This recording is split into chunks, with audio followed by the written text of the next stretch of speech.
there's a lot of ties between Missouri's Eli Drinkwitz and Josh Heupel. The difference is I think Josh Heupel gets mad and mean at you.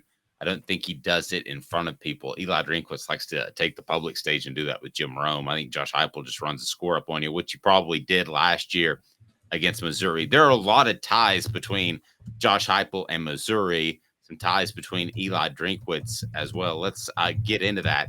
And it's brought to you by Andy Mason of AndyMasonRealEstate.com. Best service, best prices in the biz.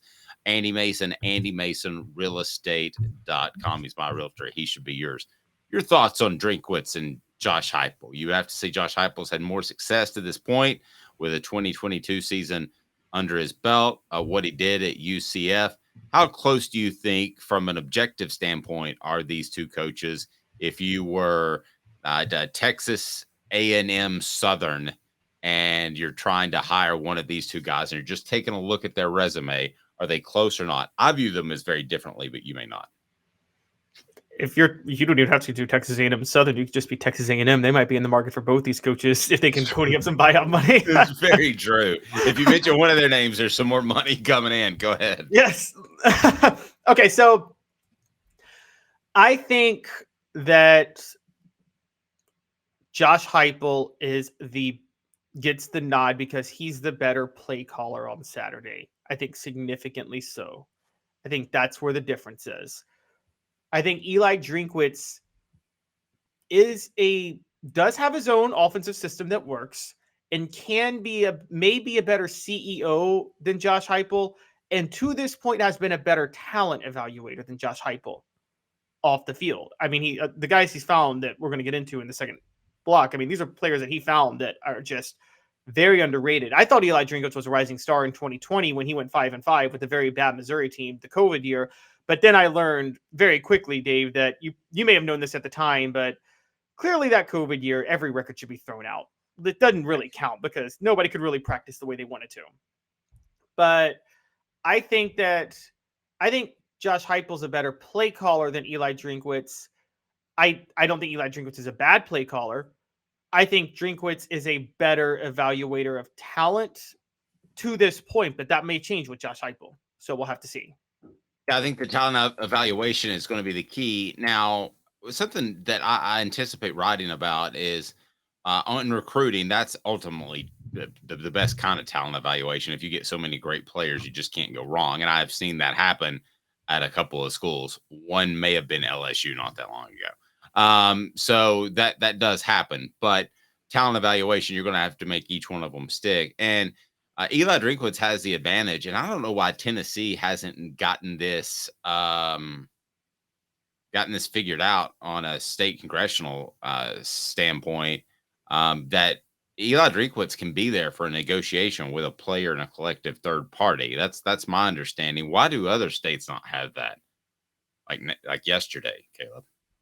Yeah, that's a really good question. You're talking about the one where they can NIL athletes in high school now, right? And Eli Drinkwitz can now kind of be in negotiation. So right, technically it's supposed to feel a little bit old school, like I'm sliding you money, on the down low, when it's not at all. So why in the world wouldn't the head football coach want to be aware of those numbers? I don't know why. Well, I think Missouri is worried about keeping I think for Missouri, they have a bigger threat of having to worry about keeping their kids in state at Missouri, whereas I think because Missouri is not a great football state, but Dave, you know this, you cover recruiting. There are usually at least 3 or 4 players in Missouri that could be good every year coming out of high school. Yeah, pretty much. Yeah, Missouri wants to keep those players. I don't think Tennessee has the same issue keeping the 3 or 4 or 5 or 6 or 7 or 8 players in state that they want to keep in, right? If the program is rolling, they're keeping the best players in state, usually, aren't they? Most programs are. I don't care who you are. If you're rolling, right, it's tough to say no to the in-school team. That is very true. I think Tennessee has an easier time doing it for some reason than Missouri does. But I think the reason Tennessee doesn't care as much is because, again, I don't think Tennessee goes for in-state talent that much because there's just not a lot there. I mean, that was the case with Jeremy Pruitt. Whatever you want to think about Jeremy Pruitt, people got mad because Jeremy Pruitt just turned his back on the state. And he basically made it clear he'd rather get second-tier Georgia players than top tier Tennessee players any day of the week. He'd rather get Georgia rejects than top tier Tennessee players. He was kind of proven right about that, by the way. Whatever else you think of Jimmy Pruitt, Heupel did what he did with second tier Georgia players for the most part.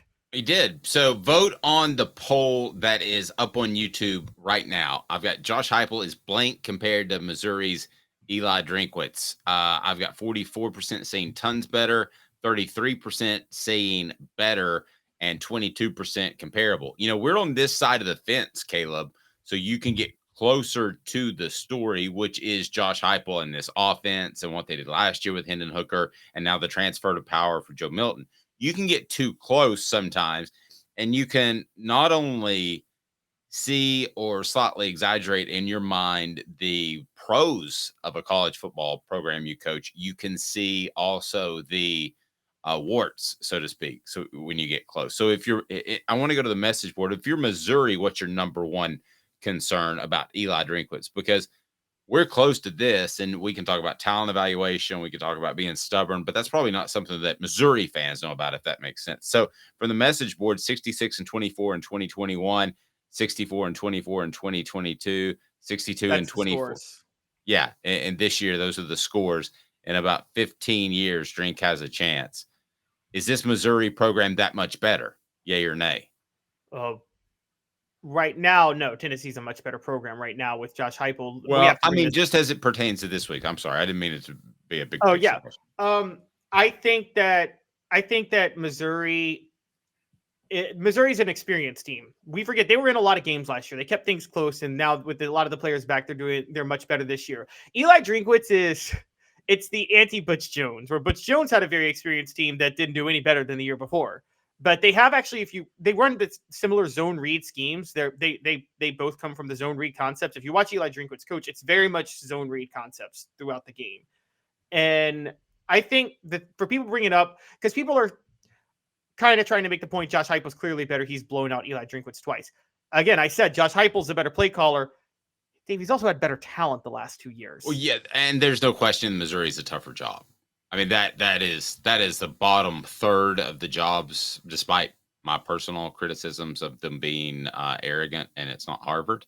But that aside, you would agree that if you had the top third, which is the Alabama, Georgia's of the world, and then you had a middle group, and then you had a third group. Missouri's in the third group, no matter how you define it, right?